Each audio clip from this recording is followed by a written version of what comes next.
구약성경 539쪽 열왕기상 14장 5절부터 16절까지의 말씀을 봉독하겠습니다. 여호와께서 아히야에게 이르시되 여로보암의 아내가 자기 아들이 병들었으므로 내게 물으러 오나니 너는 이러이러하게 대답하라. 그가 들어올 때에 다른 사람인지 아미니라. 그가 문으로 들어올 때에 아히야가 그 발소리를 듣고 말하되 여로보암의 아내여 들어오라. 내가 어찌하여 다른 사람인지 아느냐. 내가 명령을 받아 흉한 일을 내게 전하리니 가서 여로보암에게 말하라. 이스라엘의 하나님 여호와의 말씀이 내가 너를 백성 중에서 들어 내 백성 이스라엘의 주권자가 되게 하고 나라를 다윗의 집에서 찢어내어 내게 주었거늘 너는 내 종 다윗이 내 명령을 지켜 전심으로 나를 따르며 나 보기에 정직한 일만 행하였음과 같지 아니하고 내 이전 사람들보다도 더 악을 행하고 가서 너를 위하여 다른 신을 만들며 우상을 부어 만들어 나를 노엽게 하고 나를 내 등 뒤에 버렸도다. 그러므로 내가 여로보암의 집에 재앙을 내려 여로보암에게 속한 산에는 이스라엘 가운데 매인자나 노인자나 다 끊어버리되 거름더미를 쓸어버림 같이 여로보암의 집을 말갛게 쓸어버릴지라. 여로보암에게 속한 자가 성읍에서 죽은즉 개가 먹고 들에서 죽은즉 공중의 새가 먹으리니 이는 여호와께서 말씀하셨음이니라 하셨나니 너는 일어나 내 집으로 가라. 내 발이 성읍에 들어갈 때에 그 아이가 죽을지라. 온 이스라엘이 그를 위하여 슬퍼하며 장사하려니와 여로보암에게 속한 자는 오직 이 아이만 묘실에 들어가리니 이는 여로보암의 집 가운데에서 그가 이스라엘의 하나님 여호와를 향하여 선한 뜻을 품었음이니라. 여호와께서 이스라엘 위에 한 왕을 일으키신즉 그가 그날에 여로보암의 집을 끊어버리리라. 언제냐 하니 곧 이제라. 여호와께서 이스라엘을 쳐서 물에서 흔들리는 갈대같이 되게 하시고 이스라엘을 그의 조상들에게 주신 이 좋은 땅에서 뽑아 그들을 강 너머로 흩으시리니 그들이 아세라상을 만들어 여호와를 진노케 하였음이니라. 여호와께서 여로보암의 죄로 말미암아 이스라엘을 버리시리니 이는 그도 범죄하고 이스라엘로 범죄하게 하였음이니라 하니라. 여로보암은 하나님 앞에 가장 그릇되게 행한 신앙적으로 잘못된 사람의 그 전형이 되었습니다. 두고두고 열왕기 내내 하나님을 배반하고 그 명령을 순종치 않는 자를 여로보암의 길로 갔다 이렇게 칭하는 그 전형이 되었는데 그가 자기 아들이 병이 들자 어쨌든 하나님의 은혜를 구할 수밖에 없게 됐습니다. 그러나 그는 하나님을 믿지 않는 자였고 현실적으로 초월적인 도움은 필요로 했고 그래서 아내를 변장시켜서 선지자 아히야를 만나게 하여 하나님의 은혜를 훔쳐온다 그래야 될지 어떻게든 하여튼 좀 덕을 볼 요량을 펴니다. 하나님이 아히야를 통하여 철저하게 저주하십니다. 너희 집안이 멸절하리라. 너희 집안에 있는 모든 사람이 성읍에서 죽으면 개가 먹고 들에서 죽으면 공중에 새가 먹으리라 하는 무서운 그 심판의 또 그 저주의 선고를 내리십니다. 그러나 오늘 본문 16절에서 본 바와 같이 이스라엘도 동시에 정죄를 받습니다. 여로보암만 우상을 섬긴 것이 아니고 그의 잘못에 기인했다 할지라도 백성들 모두가 우상을 섬겼기 때문입니다. 우리는 이 문제가 우리 보통으로 생각하는 기독교 신앙에 있어서 하나의 전형적인 법칙으로, 신앙의 법칙으로 자리 잡고 있다는 것을 압니다. 하나님을 순종하면 복을 받고 하나님께 불순종하면 벌을 받는다, 영원한 형벌을 받는다라고 알고 있습니다. 그 법칙은 매우 유효한 진리의 어떤 한 면을 드러내고 있습니다. 그러나 열왕기가 하려는 얘기는 그것보다 깊습니다.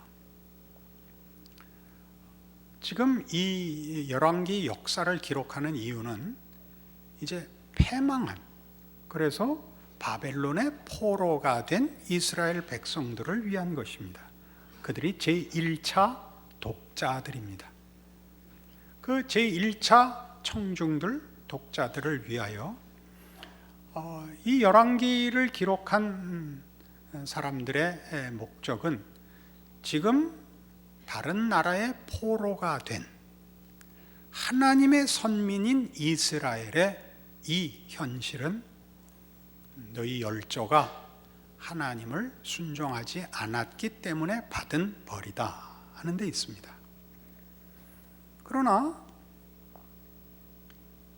그것이 여로보암 집에 일어난 일로나 또는 이스라엘에게 일어난 일로서 그 잘못에 대한 하나님의 저주와 심판의 최종적 선고라면 너희의 현실은 이러저러한 선조들의 잘못 때문이라 라고 설명할 필요조차 없습니다.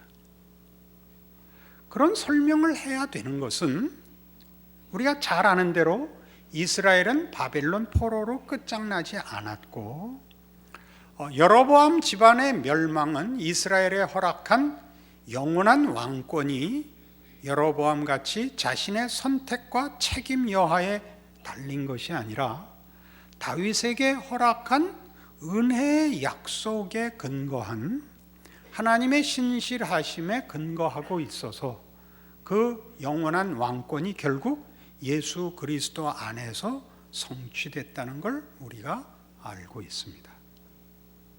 그렇다면 여로보암의 잘못된 선택 혹은 신앙적인 책임 또는 이스라엘 백성의 배교 불신앙이 가지는 정죄와 멸망으로 나타난 심판들도 아직 최종적인 것은 아니라는 얘기입니다. 이것은 제1차 독자들이었던 바벨론 포로된 이스라엘 백성들에게 교훈으로 작용하고 있습니다. 너희 열조들의 잘못으로 오늘의 현실이 생겼으니 너희는 이제라도 하나님께 순종하여 너희의 미래를 하나님 안에서 회복하라 라는 교훈으로 작용하고 있는 것을 봅니다. 그렇다면 근본적인 질문이 우리에게 등장을 합니다. 인간의 책임이 갖는 운명이라는 것은 제한적이라는 사실이죠. 영원하지 않다는 사실입니다. 영원한 운명의 근거와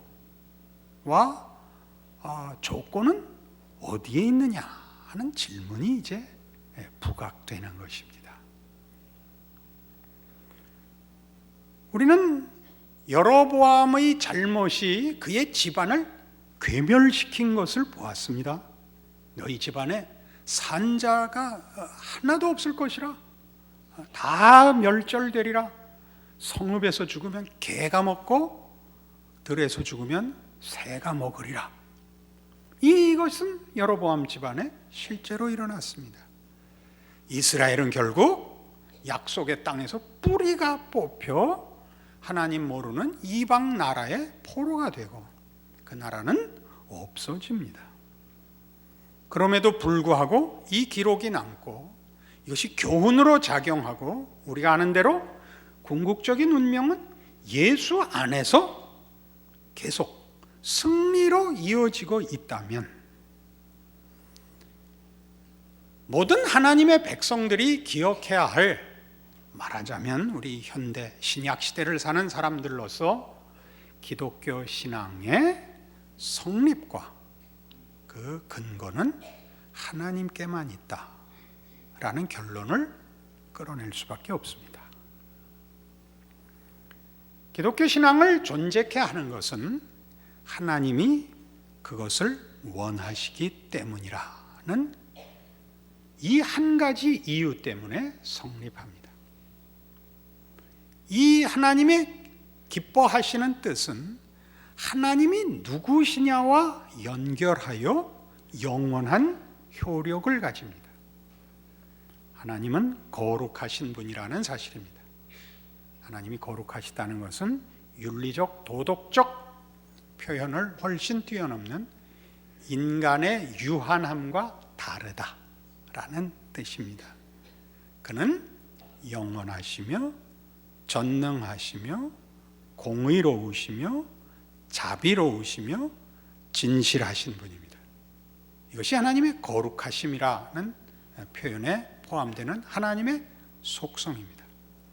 하나님의 전능하신 권세와 진실하심과 자비로우심이라는 속성 속에서 하나님께서 우리를 기뻐하시고 우리를 위하시고 사랑하사 복 주시겠다는 작정 위에 기독교는 성립하게 되는 것입니다.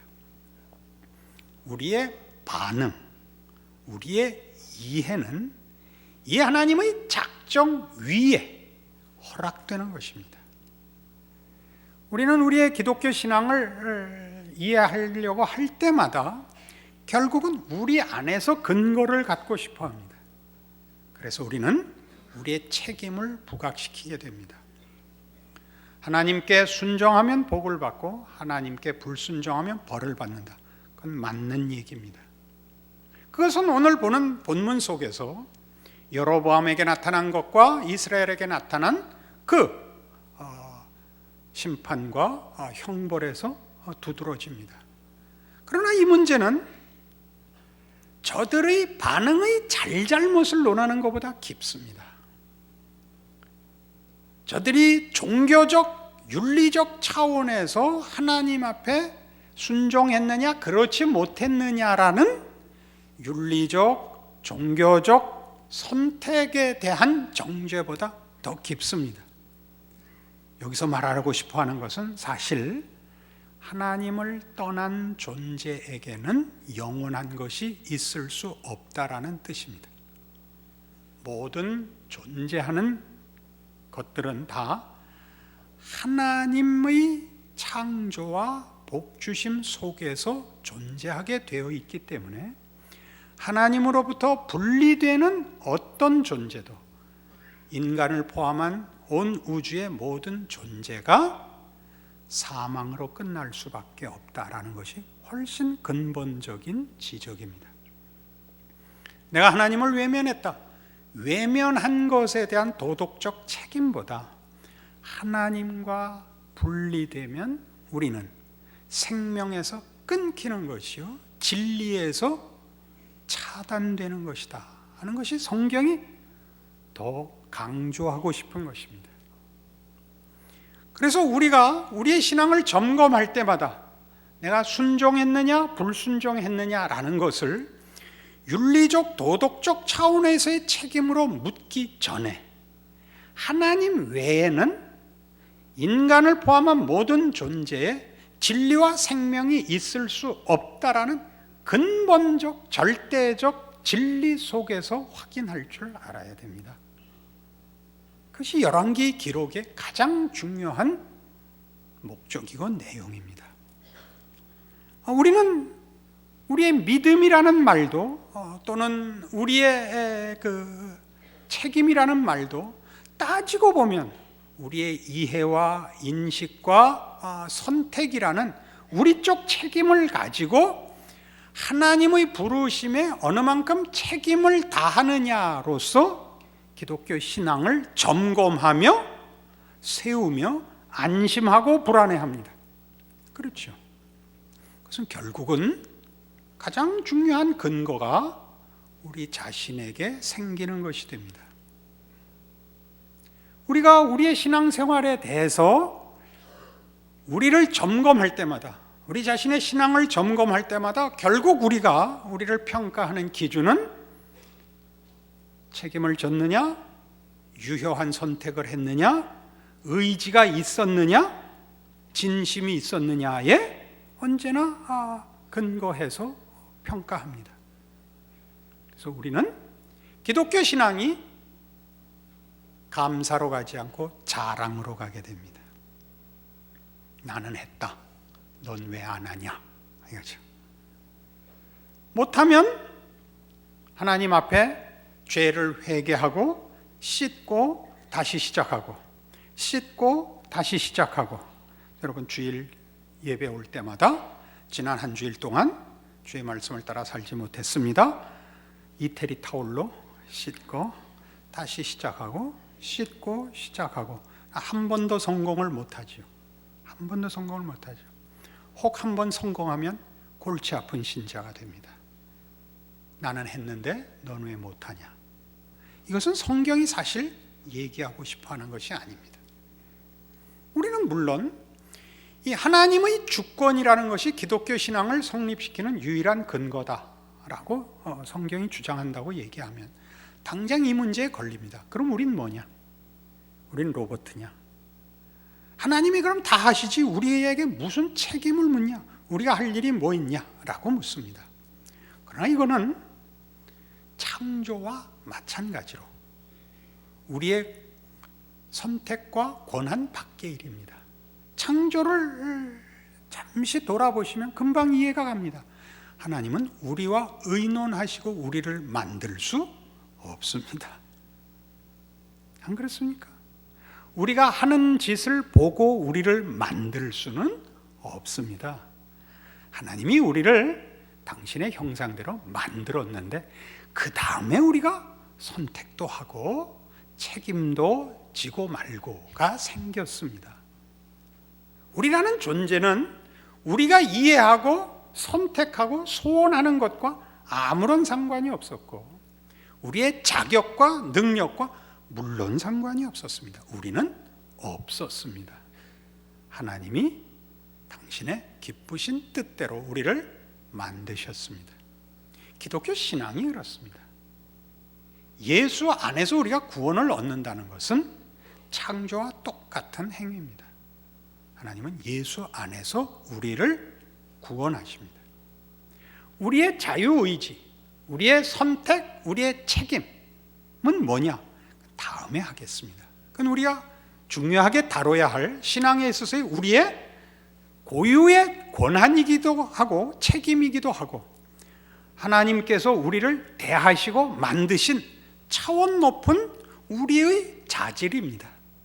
그러나 기독교 신앙은 하나님이 그것을 기뻐하셔서 하나님이 만드시고 허락한 것이지 하나님과 우리가 함께 합의하여 한 것이 아닙니다. 우리가 함께 합의하여 해나가야 할 신자의 신앙 생활이 있고 하나님께서 그의 뜻을 이루는데 우리를 부르신 우리가 참여하고 책임져야 하는 우리의 신자된 특권들이 있습니다. 그러나 지금은 그걸 얘기하는 것이 아닙니다. 우리는 우리의 신앙을 점검할 때마다 바로 이것, 기독교 신앙을 성립시키는 것은 하나님의 주권이라는 사실에 근거하여 자신을 돌아봐야 합니다. 모든 불순종은 사망으로 귀결됩니다. 여로보암과 이스라엘의 역사에서 열왕기서가 우리에게 가르치고 싶은 가장 중요한 본질적 내용은 이겁니다. 하나님 없는 것은 사망에 이른다. 계속 존재할 수 없다. 가치도 존재도 의미도 있을 수 없다. 이걸 가르치고 있죠. 우리는 모두 불순종하는 존재입니다. 죄의 본성이 우리를 끌고 가는 가장 큰 시험과 유혹은 하나님 없이 살자는 것입니다. 우리가 우리의 신앙을 점검하는 것도 하나님 앞에서 자격을 확인하고 싶고 나 홀로 하나님의 기특한 보상을 받아내는 존재가 되고 싶은 것이 신앙에서도 가장 큰 유혹입니다. 은혜를 구하지 않습니다.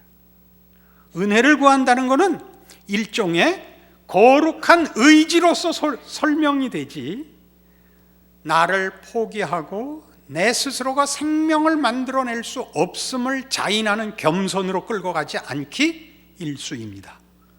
잘 점검해 보십시오. 여기가 어려운 부분입니다. 그래서 예수 그리스도의 오심은 사실 참으로 놀라운 것입니다. 그것은 창조 행위입니다. 보시겠습니까?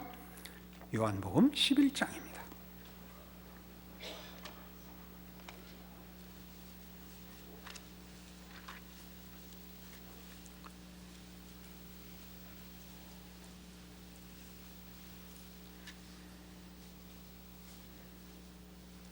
요한복음 11장 25절 예수께서 이르시되 나는 부활이요 생명이니 나를 믿는 자는 죽어도 살겠고 무릇 살아서 나를 믿는 자는 영원히 죽지 아니하리니 이것을 내가 믿느냐 라고 마르다에게 말씀하십니다.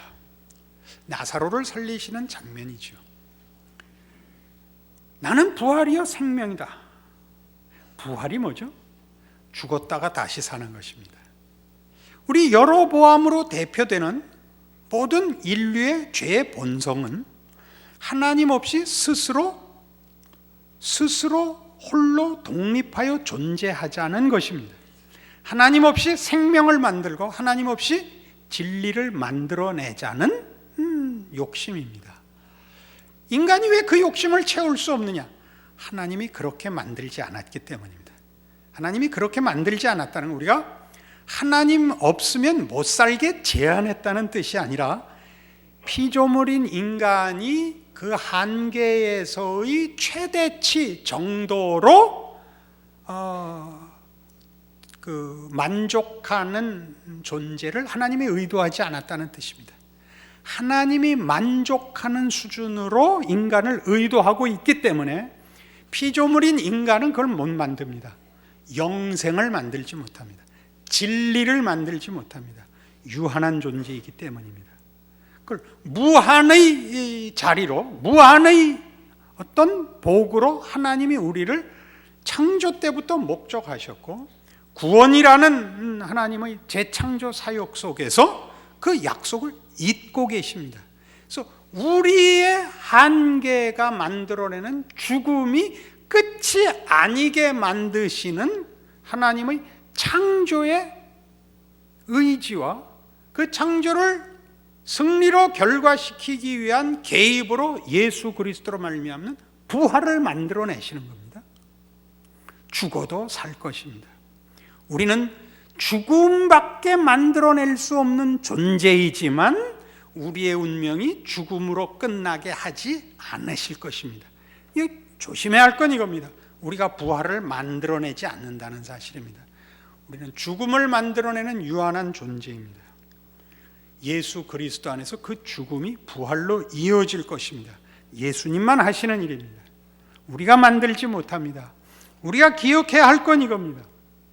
신앙이라는 건, 믿음이라는 것은 내가 얼마나 많이 하나님을 붙잡고 있느냐라는 나의 선택과 의지를 표현하는 것이 아니라 나의 한계를 알고 하나님의 뜻에 나를 맡기는 것입니다. 여기서도 맡긴다는 것을 강조하시면 안 됩니다.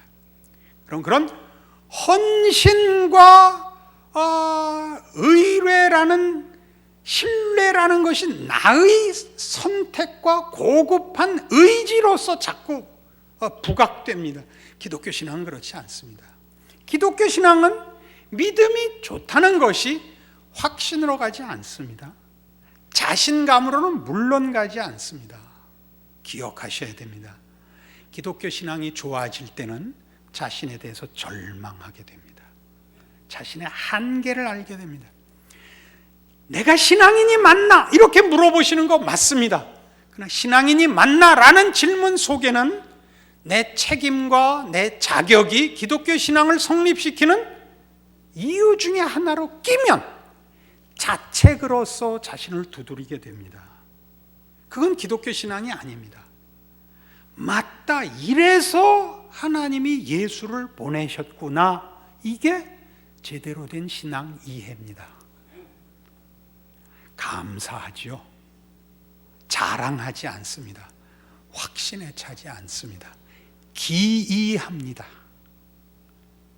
우리는 기독교 신앙에서 가장 크게 뭘 오해하느냐 하면 자격이 있어야 된다고 생각합니다. 그 자격은 아까도 얘기한 것 같이 현명한보다 좀 더 종교적으로 종교적 선택, 종교적 의지 같은 것들을 근거로 삼기 일쑤입니다. 그래서 여러분 가까운 친구분들을 놓고 이 얘기 물론 하시죠. 그 친구는 참 대단한 친구야. 그 친구는 예수 안 믿어도 천국 갈 친구야. 이 말은 성경이 가장 경계하는 말입니다. 예수 없이 천국 갈 수 있는 사람이 있다는 것은 여러분이 기독교 신앙을 도덕성의 잣대로 보고 있다는 뜻입니다. 그러니까 이걸 기억하셔야 된다. 예수 믿으면 착해지지 않습니다. 꼭 한심한 사람들이 예수를 믿습니다. 서로 창피합니다. 저건 왜 예수를 믿어서 우리를 망신을 주나? 그게 기독교 복음입니다. 그거 아시겠습니까? 믿음은 훌륭해지는가? 훌륭해지도록 부름받고 있지만 언제 훌륭해지는지는 알 수가 없습니다. 예수 믿는 사람이야는 아무런 신용의 보증수표가 되지 않습니다. 예수 믿는 것 같고 얼마든지 사기를 칩니다. 그 사람 구원받은 사람입니다. 그거 기억하십시오. 여러분은 여러분이 예수 믿는 것이 이상해야 됩니다. 나는 믿었어. 나는 이렇게 저렇게 해. 하는 것들이 근거로서 작용하지 않기를 바랍니다. 여러분들도 모르는 하나님의 그 주권적 은혜, 하나님의 작정과 하나님의 기이하심으로 아무런 조건과 자격 없이 부름받아 이 자리에 있다는 것을 기억하셔야 됩니다. 그래서 우리는 영원히 살 것입니다. 내가 선택하고 내가 믿기 때문이 아니라 하나님이 예수를 보내어 기어코 그의 뜻을 이루셨기 때문에 우리는 믿습니다. 믿습니다라고 인상을 쓰는 것은 안 믿어지는 거라서 그렇습니다. 내가 확신에 차서 그러는 거 아닙니다. 넌 왜 안 믿냐고 얘기하려고 인상 쓰는 거 아니고 얼마나 이상합니까? 그렇게 얘기하는 겁니다. 이 설교할 때는 서로 옆 사람 보지 맙시다. 서로 창피하니까. 그러나 우리가 예수 믿는 사람인 걸 어쩌란 말입니까? 우리가 우리 자신을 생각하고 우리의 자격과 수준을 생각할 때마다 사실 우리의 믿음은 흔들립니다. 왜요? 기독교 신앙이 기이한 것이기 때문입니다. 우리에게 책임을 묻고 우리에게 자격을 묻는 것이라면 오히려 쉽습니다. 난 11조 했습니다. 주일 지켰습니다. 성가대합니다. 가운으로 침 닦은 적도 없습니다. 그럼 편한데 그런 것들을 다 묻지 않습니다. 끊임없이 하나님의 하나님 되심에 복종하라고 그럽니다. 윤리적인 종교적인 복종 아닙니다. 하나님 없으면 안 된다는 것을 확인하라고 합니다. 그래서 우리는 뭘 확인하느냐 하면 여러분 잘 보세요. 우리는 평소에 우리의 신앙을 확인할 때는 우리가 믿는 사람이 아닌 것 같은 것이 정상입니다. 자신의 신앙을 확인하려고 들면 우리는 확신도 부족하고 믿는다고 말할 윤리성도 부족하다는 걸 누구나 압니다. 어디에서 사실은 우리의 신앙이 확인되냐 하면 기도가 언제 나오는가를 보십시오. 기도는 확신과 만족 속에서 나오는 법은 없습니다. 기도는 언제 나오느냐 하면 가장 절망적일 때 나옵니다. 물론 표현은 그때 나쁩니다. 하나님 이러실 수 있는 거예요? 이렇게 나옵니다. 무슨 얘기를 하려고 이 얘기를 꺼내느냐 하면 하나님의 주권이라는 것은 우리의 이해, 인식, 자격보다 더 근본적이라는 것을 우리가 그런 때 확인합니다. 우리가 가장 하나님을 믿을 수 없을 때 터져 나옵니다. 하나님을 알고 있다는 사실이. 우리의 가장 절박한 그리고 희망이 없는 상태에서 기도가 터져 나오고 믿음은 어디서 쏟아져 나오느냐? 불안과 두려움 속에서 나옵니다. 무섭기 짝이 없는데 나 혼자 일리가 없다는 것을 압니다. 안심이 되지 않습니다. 넉넉하지 않습니다. 그러나 막 부들부들 떨면서 겼는지를 합니다. 거기 하나님이 계시는 거 압니다. 이게 참 신기한 겁니다. 하나님의 주권은 우리가 이해했느냐, 책임을 졌느냐, 올바른 선택을 했느냐, 의지를 바쳤느냐, 그 이전에 있다는 것을 우리가 우리의 모든 의지와 우리의 모든 노력과 우리의 능력과 자격과 소원과 희망이 다 포기된, 넘어간 정말 벌거벗은 자리에서 느닷없이 하나님은 저기 계시다라고 확인됩니다. 그래서 로마서 8장은 신자의 존재와 운명을 이렇게 설명합니다. 로마서 8장 1절입니다. 248페이지 신약 성경입니다. 그러므로 이제 그리스도 예수 안에 있는 자에게는 결코 정죄함이 없나니 이는 그리스도 예수 안에 있는 생명의 성령의 법이 죄와 사망의 법에서 너를 해방하였습니다. 우리는 늘 사망을 맺는 존재입니다. 죄성에 젖어 있고 죄에 끌려다니기 일쑤입니다. 하루에도 여러 번씩 사망을 결과하고 하나님의 정죄를 받아 마땅한 자리에 놓입니다. 그러나 우리는 더 이상 내가 나를 책임지거나 이 죄와 사망이 주장하는 존재가 아니고, 그래서 윤리적 도덕적으로 승리한다는 얘기를 하려는 것이 아니라 예수 안에 있는 생명의 성령의 법 아래 있습니다. 아까 요한복음 11장에서 인용한 것처럼 나는 부활이요 생명이니 나를 믿는 자는 죽어도 살겠고 살아서 나를 믿는 자는 영원히 죽지 아니하리라 속에 있습니다. 언제 확인하느냐고요? 아까 봤죠. 우리가 더 이상 하나님 앞에 꺼내놓을 수 있는 조건과 자격과 능력을 상실했을 때 알잖아요. 나를 붙잡고 있는 것이 나 말고 더 큰 손이 있다는 것을 우리 기도에서 믿음에서 압니다. 그것이 신자이며 신자의 신앙을 성립시키는 유일한 그리고 영원하고 무한한 근거입니다. 성경은 이 얘기를 하려는 것입니다. 하나님이 우리를 위하고 계시다. 하나님이 그의 전력과 전심을 기울여 목적하고 계시다. 이것이 너희를 인도하는 힘이요 너희의 운명이라 라고 얘기하고 싶어하는 것입니다. 여러분들이 그 하나님의 능력과 사랑의 대상인 것을 예수 안에서 확인하는 오늘의 말씀이요 여러분들의 신앙 고백이기를 바랍니다. 기도하십시다. 하나님 아버지 은혜를 감사합니다. 하나님이 우리 아버지시며 우리를 위하여 그 아들을 보내신 우리의 하나님이시니 우리는 두려울 것이 없습니다. 우리를 쳐다보지 말고 예수 안에서 우리를 찾아오신 하나님의 사랑 안에 나를 놓게 하시옵소서. 우리의 인생을 맡기게 하시옵소서. 지금은 우리 주 예수 그리스도의 은혜와 하나님 아버지의 극진하신 사랑과 성령님의 교통하심이 하늘 하나님을 아버지라 부르는 하나님의 백성된 승리와 운명을 믿음으로 확인하고 돌아가는 주의 사랑을 입은 심령들 위 영원토록 함께 있을지어다. 아멘.